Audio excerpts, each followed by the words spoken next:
Floods are devastating river towns in northwest Iowa. It's going to take time to sort out the damage to main streets and to the corn and soybean crops. We'll get an update on the situation, and we will tack on an update to the HPAI outbreak in northwest Iowa. It's a double whammy for producers in a critical part of the Corn Belt. Live with our corn belts securely fastened via Farm Journal Studios, this is AgriTalk. This morning we begin with a conversation with Iowa Ag Secretary Mike Naig. Then it's Dr. Ernie Goss from Creighton University. And directly following the news, Karen Bonert from Farm Journal's Milk. I'm handsome newsman Davis Michelson. And now, welcome the host of AgriTalk, Chip Laurie. All right, Davis, thank you so much. Yeah, every now and then you got to tighten up the Corn Belt a notch or two just to make sure it's secure, don't you? Absolutely you do, especially after being outside. You know, those unsightly pounds, they evaporate away. Melt away, huh? That's right. That's exactly it. Wow. Yep. It's a good thing. Wow. Mm-hmm. All right. Welcome to AgriTalk. I'm Chip. That is Davis. Iowa Ag Secretary Mike Naig is making his way up to northwest Iowa, but he's going to take a couple of minutes and give us a call here in the next segment. We need to get an update on what is going on in that part of the world, and not like I said, it's not just the floods. They are also dealing with an outbreak of HPAI in the poultry flock up there and in the dairy herds. Sioux County seems to be kind of a hot spot for HPAI in dairy production right now. So we'll get to the bottom line. And, I think producers just want to know, what's the plan?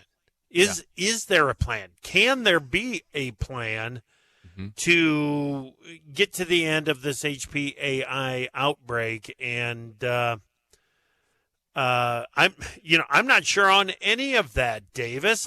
How do you make a plan, draw up a plan to bring an end to the spread of a virus like that in the dairy herd? I'm not exactly sure. Well, at this stage, I think the plan has to begin at phytosanitary measures, making sure that everything is nice and clean. And I think from there, we got to wait and see where the disease goes. I don't know, dude. Yeah, we'll find out from Secretary Naig. He's on top of it, no question about it. Yes. Iowa's got a lot of experience in dealing with this problem, so we'll find out exactly what's going on next. You bet. All right, let's get to the news. We'll begin with the weather. Severe thunderstorms are possible across the Central Plains into the Central Great Lakes Tuesday afternoon and evening. Damaging winds, large hail, and a tornado or two may occur. A slight risk, the risk is at level 2 of 5. A slight risk of severe thunderstorms is in effect. A heat wave will continue into Tuesday from the Great Plains into the lower Mississippi River Valley and into northern Florida. Sounds like another day of more of the same, Chip. Dude, it's hot out in the western Corn Belt. It is. There's no doubt about it. It's 82 degrees in northeast Iowa already, and we're heading for a high of 90. Now, that's hot, but it's not like some of the heat that they're experiencing out in South Dakota, Nebraska, Kansas, Missouri. Yep. Hello. And southern areas of the Corn Belt. So lots going on. And we don't have to wait for this afternoon and evening for those thunderstorms in the Great Lakes regions. It's happening right now. It's ongoing. Yes, absolutely. I've got a USDA daily export sale of almost 210,000 metric tons of corn to Mexico that's split between the old and new crop marketing years, leads a little heavier toward the new crop marketing year. Chip. Yeah, absolutely. Again, thank God Mexico is buying corn. Otherwise, it'd be a slow market. Hey, and it sounds like we got the avocado thing worked out, too. I'll hit that in just a minute. Okay. The average cash cattle price was a record $194.84 last week, rising $2.29 from the previous week's high. Over the past 2 weeks, the cash cattle price has surged $5.92. Given hefty packer purchases of cattle recently and next week's shortened slaughter schedule, cash sources expect prices to be steady at best this week. Meanwhile, the CME Lean Hog Index is down another 42 cents to 89.90 as of June 21, marking 6 of the last 7 days with a decline, Chip. and this down to the lowest level since April 10. The bleeding continues in the lean hogs. It certainly does, but the surge continues in the cattle market. Let's not forget that last week the expectations were mostly steady, and it ended up being $2.29 higher. It's just kind of a runaway market right now, and packers are getting aggressive, making sure they keep supplies coming their way. Well, crop consultant Dr. Michael Cordonier says there might be a 500,000 to 1 million corn acres lost due to the excessively wet conditions and flooding in the northwestern Corn Belt. He says planting beans in late June or early July in the belt would be a risky proposition as they would flower while the crop is in early development, resulting in short stature beans with low yield potential. Yeah, those beans will start flowering as soon as they're up out of the ground right now. Yeah. Well, San Francisco Fed President Mary Daly warned that the U.S. labor market is approaching an inflection point where further slowing could lead to higher unemployment. Daly, a voting member on monetary policy this year, indicated that restrained demand might be necessary to bring inflation back to the central bank's 2% target. Yeah, she's watching the inflation very closely, and she is a hawk. Yes. Well, the U.S. and Mexico have agreed on a security plan to protect U.S. health safety inspectors of avocados and mangoes following a suspension of inspections due to a security incident in Michoacan State. The incident had halted avocado exports from the region. It's Mexico's largest producer of that crop. And finally, Chip, South Texas in dire need of rain as Tropical Storm Alberto failed to deliver sufficient precipitation. The region's two major reservoirs are at record low levels, raising concerns about the citrus industry's survival this summer. Too much rain in North Texas, not enough in the South. Chip Flory. Yep. It seems like it's a tale of two different crop years in a lot of areas of the country right now. Thank you, Davis. Let's bring in Karen Bonert, editor of Farm Journal's Milk. Good morning, Karen. How are you? I'm good, Chip. All right. You got a big webinar coming up tomorrow. Tell us about it. Well, yeah, super excited because of who we have on. Yeah. So our Farm Journal, the State of the Dairy Industry report, we wanted to bring three leaders in that can kind of talk about the report, but talk about some other big topics as well. We have Michael Dykes with IDFA, Stephen Kane with National Milk, and Erica Makey with EverAg. So obviously, Chip, there's going to be a lot to dive into with the report from beef on dairy, that we talk about those producer-processor relationships to carbon. There's so much to talk about. But I also know that these three leading experts can talk about the headwinds that maybe weren't mentioned in the report or things that we really need to keep our eye open to as we go into 2025. And I would say, especially as we look to maybe potentially new administration or a continuation of the same the end of the year, and what dairy producers should be aware of. And then I also want to, kind of talk to them and get their perspective on international trade policy and export markets and how that's influencing today's domestic price. Because at the end of the day, it's all about the producer's bottom line. And I think that exports is something that we really do need to keep an eye on because there's a lot of fluctuation. Right now, Mexico is being the superstar, if you will. They account for about a third of U.S. cheese exports, shy of 50% of the powder. But, if things shift and their presidential powers and their consumers are shifting how they spend their money, this impacts the U.S. dairy producers' bottom line, because then if we can't move the product, how do we utilize it domestically? Absolutely. That cheese movement into Mexico is unbelievably important to the entire U.S. industry. Karen, good stuff. Wednesday, June 26th, 10 o'clock a.m. Central. Learn more about it, www.dairyherd.com. Thanks, Karen. Thanks, Chip. All right, that is Karen Bonert, editor of Farm Journal's Milk. We've got Iowa Ag Secretary Mike Naig up next.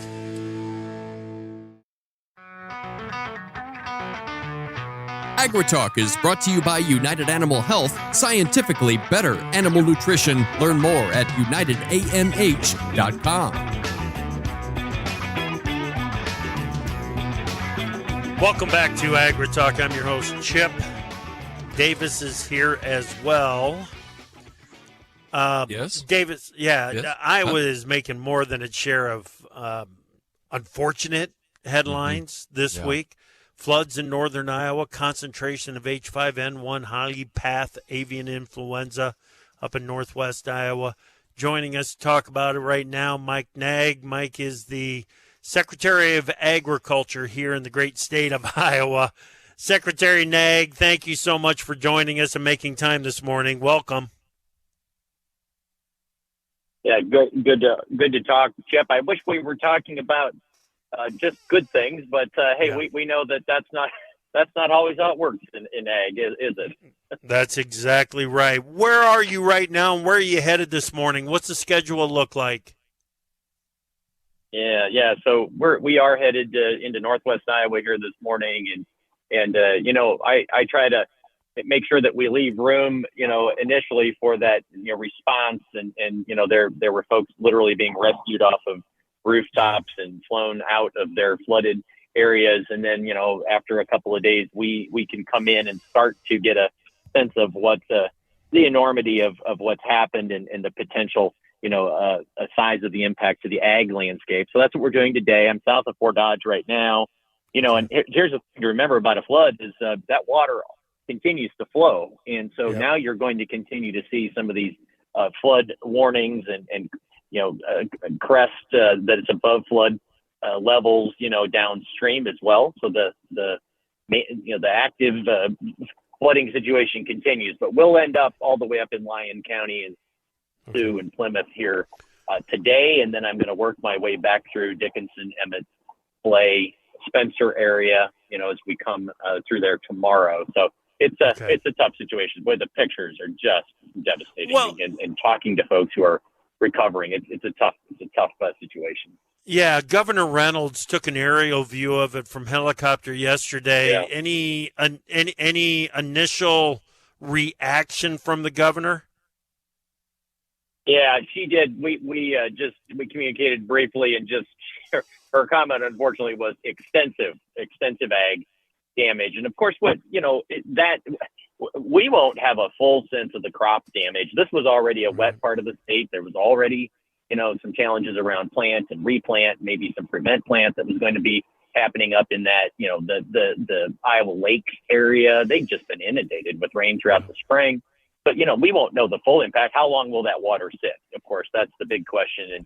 But what we're hearing about is, certainly farm places damaged, destroyed, equipment underwater, livestock facilities that, folks are having trouble getting to because of washed out roads, power outages, water outages. I mean, if you're raising livestock in that part of the state today, you are really challenged with just getting basic things accomplished. And those are the big things that I'm hearing about right now. And that's what folks are having to focus on even before they get down the path of thinking about the longer term recovery. So right now it's really that, how do we get feed to animals and how do we get animals moving down the road? Those are the things I'm really hearing about that are challenging. Yeah, Secretary Naig, I'm already getting messages sent my way, people wondering what they can do, where they can go, what they should do to try to help people in the area. I'm not sure that there's a whole lot that people from outside the area can do to help right now. Got to wait for the water to get out of there first, right? That's right. You've got those initial people are starting to get back in where water has receded. But, I would just say this, that, oftentimes it's the county emergency managers are really the focal point for managing or helping to facilitate when volunteers, are ready to, when communities are ready for volunteers to come back in. I think we'll have some more information about that coming here in the coming days. But you're right now, and by the way, the weather, while it's been incredibly hot, dangerously hot, in fact, though it's been dry, and I think it's going to stay dry in Northwest Iowa at least until later this week. And of course, that's what you've got to have to try to get this water moving out. But just a couple data points, right? You've got one of the wettest springs on record already in Northwest Iowa, and we've got a couple of locations that over that basically 2-day, 24 to 48 hour period saw as much as 13 inches of rain on saturated soils already. So folks didn't eat. Sometimes in a flood event, you say, be ready. This flood could occur or is likely to occur here in the next few days. These folks had no warning. You couldn't prepare or move things, move equipment. It just came up so fast. And that's just adding to the challenge here of what folks are experiencing. Right. And, at AgriTalk, we tend to focus on what's happening to agriculture with the livestock and the crop damage. and the difficulties that come along with floods. But rural Main Street is suffering big time in some of those communities up there because of the damage, aren't they? Oh my! I mean, you look at the town of, just one example, town of Spencer, right? Everything south of the river, is. I mean, if you've ever been through there, it lays kind of low, and sure enough, every business, every home that's on the south side of that community is inundated. But I mean, you're hearing, I'm headed to Rock Valley here in a little bit. We know that has been hit hard.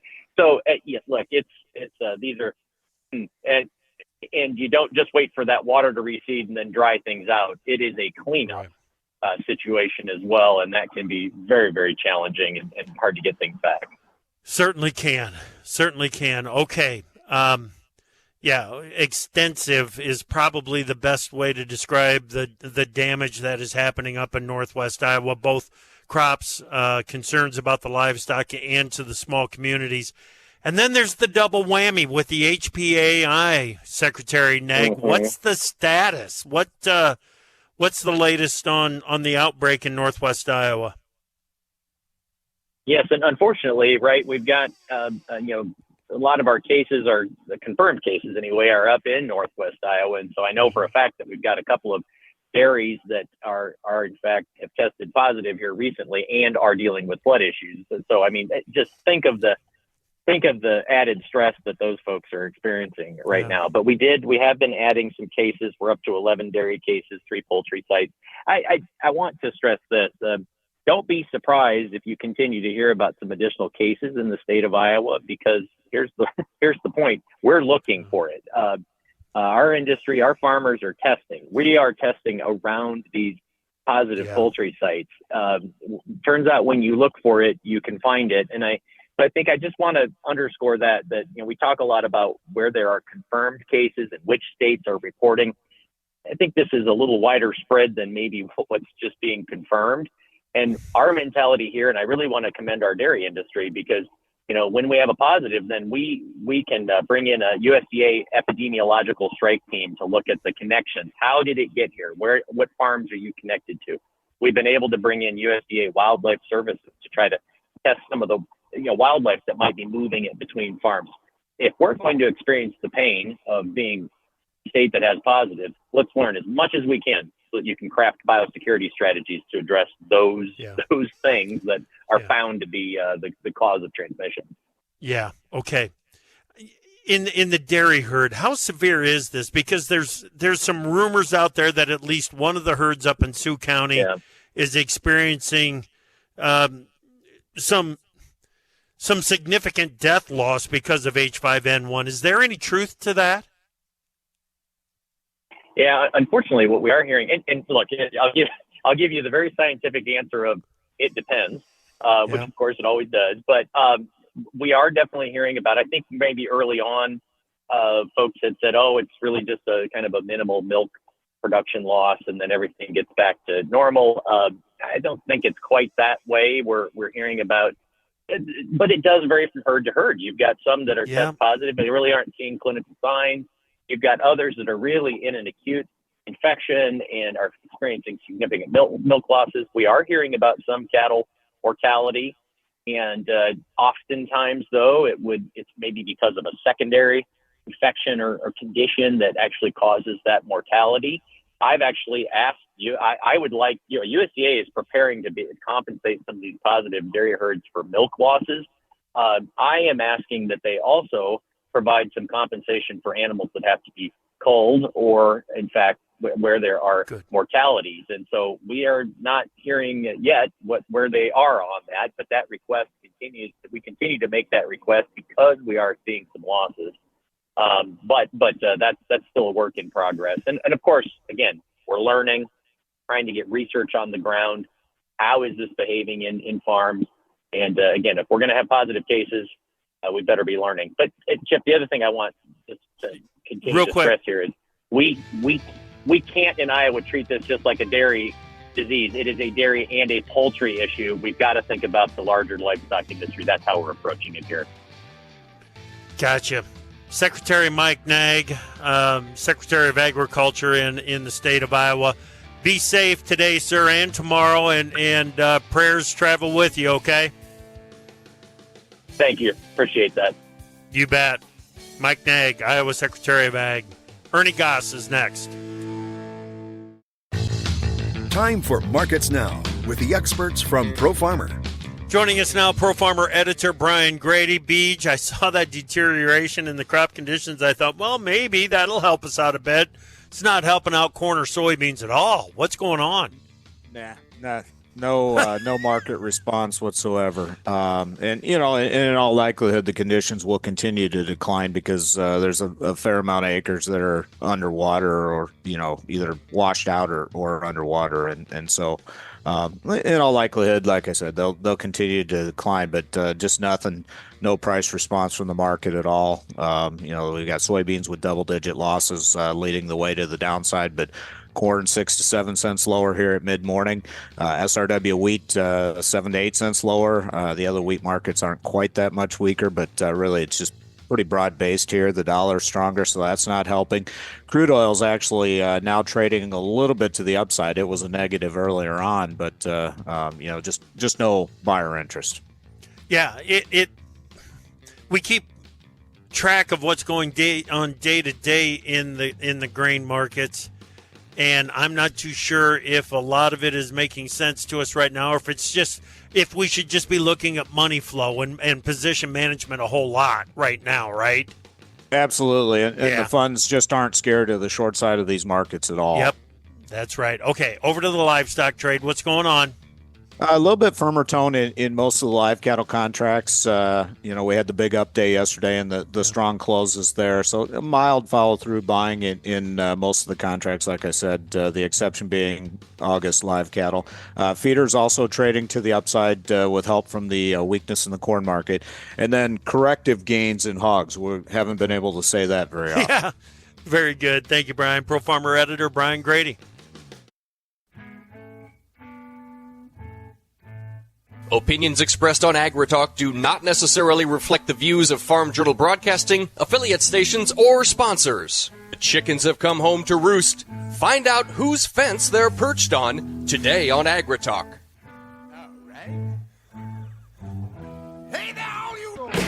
Welcome back to AgriTalk. Tough situation up in Northwest Iowa in particular, but it's not to downplay some of the more isolated flooding that is happening in other areas of northern Iowa, southern Minnesota, South Dakota, eastern Nebraska, and as Secretary Naig pointed out, those floodwaters got to move someplace, and they're going to continue to flow downstream and create some issues further down the river in a lot of communities. So heads up. Obviously, there's more problems coming. All right, let's find out what is going on in the Main Street economies of rural America. Ernie Goss is a PhD, Jack A. McAllister Chair in Regional Economics at Creighton University's Hyder College of Business. He joins us right now. Ernie, it's great to talk with you again. How are you? I'm doing well, Chip. Thanks for having me on. Good. Start with a reminder of how this survey is done and who is surveyed, Ernie. We survey bank CEOs in rural areas of 10 states, getting a beat on the economy from the agricultural perspective, but also in terms of energy as well. Many of the communities, particularly in Colorado and North Dakota, have strong ties to energy. So we're looking at that, both energy and agriculture, and how those two are faring each month. We've been doing the survey since 2006. So got a pretty good history with the survey, I think. Yeah, absolutely. Is it indexed to those initial readings back in 2006? We did, and we have this month, the month of June, was the 10th straight month we've had below growth neutral. So the indices range between 0 and 100, with 50 being growth neutral. We were well below growth neutral and have been for about 10 months now. So the agricultural sector is certainly weak and weaker, and potentially getting even weaker. And that's particularly true for grain. Those areas depend on grain sales and production. Okay. Yeah, the index in June came back 41.7, down from 44.2 in May, but it's about 15 points below year ago. Has there really been that much deterioration in the ag economy since a year ago? Not that much, as you're saying, Chip, but it's a lot to do with the what's going on in banking as well. In other words, it's Yeah. hard to, I'm sure, to separate out the bank CEO's view of the banking sector, and that's community banks, and what's going on in agriculture. But both are weak right now, and of course, that has a lot to do with agricultural commodity prices, which are not doing well. And you're seeing extreme volatility, particularly in, say, wheat and soybean, and that just reflects the trade situation and what's going on globally with the value of the dollar up higher than we'd like to see. And of course, our global trading partners, we're seeing that weaken for many of them. And also, we see the two chief presidential candidates talking about tariffs and trade barriers, and that's no time to be talking about that, at least in terms of agriculture. Right. Is the Midwest economy contracting, Ernie? It is in certain areas. It's much like the rest of the Okay. U.S. There's certain sectors that are not doing well. That'd be manufacturing and agriculture, and we survey both those here at Creighton University, and that's true nationwide as well. But then when you turn to leisure and hospitality, that's the travel industry, that's doing quite well with jobs added there. But when you look at it overall, the U.S. economy is certainly moving lower and apt to go even lower in the months ahead. Okay. What have you learned about the economy from banking activities, loans, deposits, savings, items like that? That's the really interesting part, Chip. Yeah. Despite the agriculture sector being down quite significantly, farmers continue to repay loans. The delinquency rates are almost Yeah. non-existent.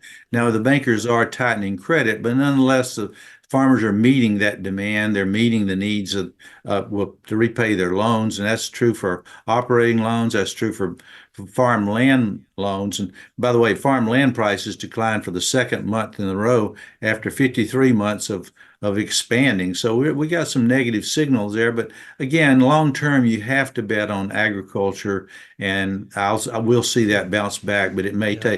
it may be in 2025 when we see that significant bounce back. Yeah. Okay. It is a very. What does that tell us about the health of the rural banking system? Is it in pretty good shape right now, Ernie? It is in some cases, Chip, but overall not good. We're the community bankers not doing very well. And you hear Secretary of Treasury Janet Yellen says too big to fail. That's the big banks, and too small to succeed, and that's the smaller community banks. In other words, the Fed and the federal government, U.S. Treasury said, "Well, you're on your own, buddy." And that's how they feel, and that's what's happening. Last time this happened back in 2008 to 2010, this area of the country lost 40%. Now, that was through mergers and acquisitions and some bankruptcies through mergers and acquisitions, and that's what Janet Yellen, Secretary of Treasury, says should happen again. I disagree. Yeah. Okay. Yeah, I disagree too. Let's keep that liquidity going alive in Midwest banks. Okay. Absolutely, absolutely. That's much more preferable. And Yeah, go ahead. and these community banks, they know what what their economy needs. Oh yeah. I mean, I don't want to put J.P. Morgan on the spot, but I don't think J.P. Morgan can do what the community bank. I know they can't do what the community banks can do, and that's what we need to see, in my judgment. Yeah, absolutely. I mean, the connection that the community banks have to Main Street, the economies that you are measuring with your survey, it's so critical, and it's just something that can't be replicated by the bigs. It can't, and it's so critical here in the Midwest. You mentioned farmland. What are the trends in the farmland equipment that the survey is showing us? Well, we picked up the 12th decline in the past 13 months, and look no further than John Deere. John Deere has had some significant layoffs recently. Farm equipment sales not doing well. Repairs doing quite well. Farmers are repairing equipment, doing some sale of used equipment, doing okay.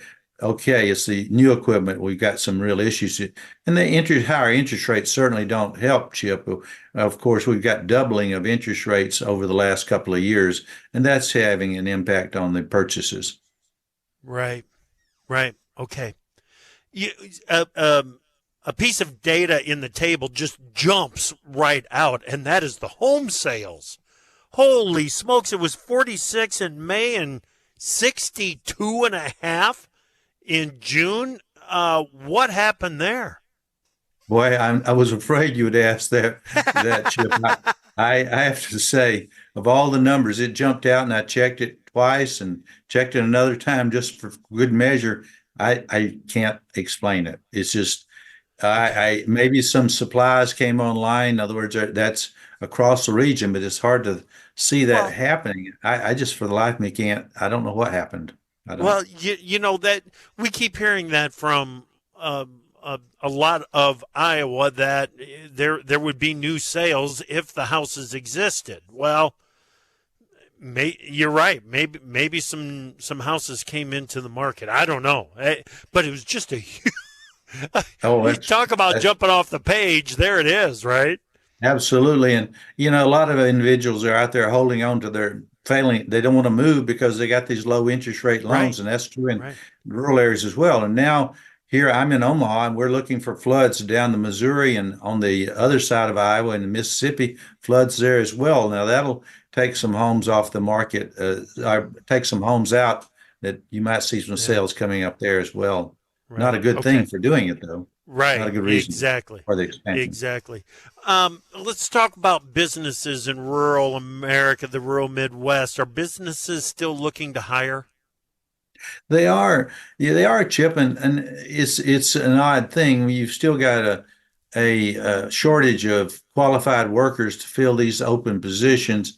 And that's somewhat true. It's been true for almost the full time we've been doing this survey. And it has a lot to do with individuals that are not moving into taking these jobs. But it's also true in manufacturing. You've got some weakness there. We do another survey of manufacturing, and manufacturing has really pulled back in the region and, for that matter, the nation. Okay.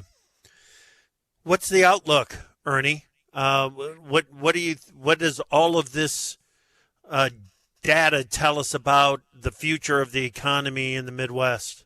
Well, Chip, what it tells me is I think we're going to get a rate cut, a Federal Reserve rate cut, maybe not in next meeting, that would be July the 30th and 31st, but in the September meeting, I think we're going to get a rate cut. There's not because they defeated inflation, the Fed has defeated inflation. It's because the economic weakness that we're seeing in ag, we're seeing in the global economy, and we've seen Europe, of course, reduce interest rates. Canada's reduced interest rates. Now the U.S. is going to have to move to reduce interest rates. Okay. Are you looking at the job situation? Is that what's really got you thinking that we're going to get a rate cut? That's a lot to do with it. These numbers that are coming in are really some fluffy numbers from the Bureau of Labor Statistics. Yeah. And I say there's too many part-time jobs, not enough high-wage jobs, and manufacturing not holding up. Yeah, manufacturing is, well, like you said, just look at Deere. Look at the fallout to Bridgestone in Des Moines with the layoffs there at the tire plant. It's it's happening. It's happening. Ernie, we need to stay in contact. Thank you, my friend. Always good to talk to you, Chip. Thanks for having me on. Great. That's Ernie Goss, Ph.D., Jack A. McAllister Chair in Regional Economics at Creighton University's Hyder College of Business. There is headlines happening right now. Summit Carbon Solutions has been granted approval by the Iowa Utility Board. We'll talk about that next.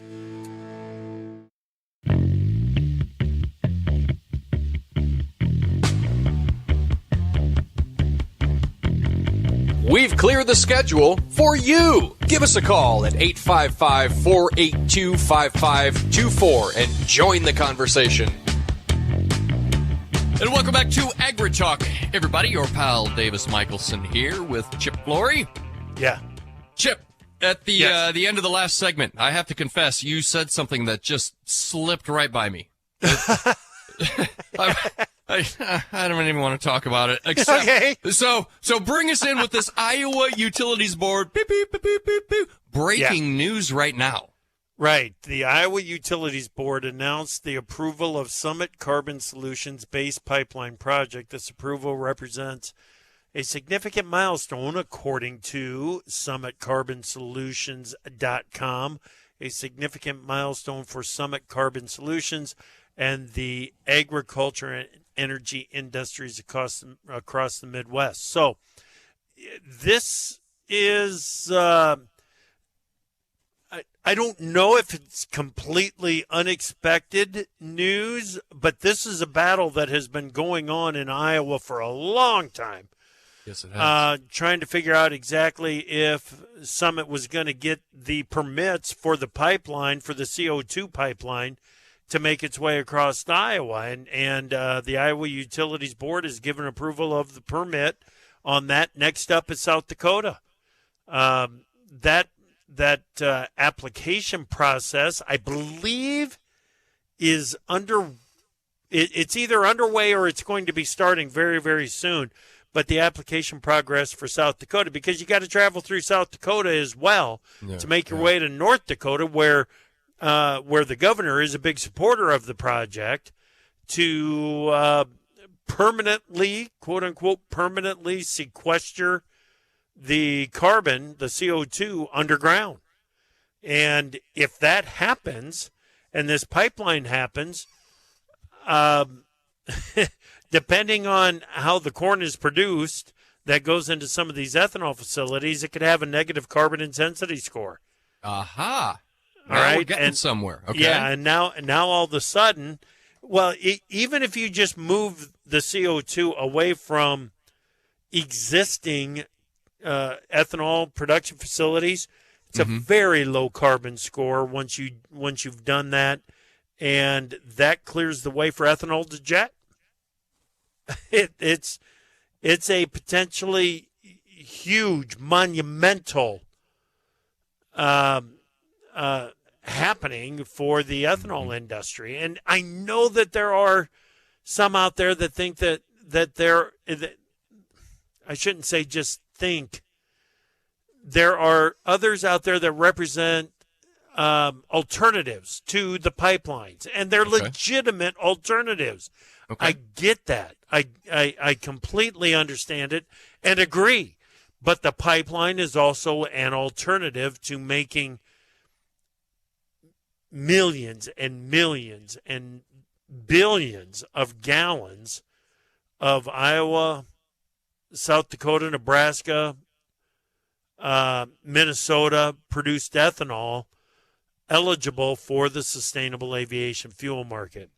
There are concerns about the safety of these CO2 pipelines, and there are a lot of questions that Summit Carbon is going to have to answer before they get the enthusiastic support of a lot of landowners, or even unenthusiastic support of a lot of landowners in the state of Iowa, South Dakota, Nebraska, and Minnesota, North Dakota. But this is a major hurdle that was cleared by Summit Carbon, getting the permit approved by the Iowa Utilities Board. So it's off and running.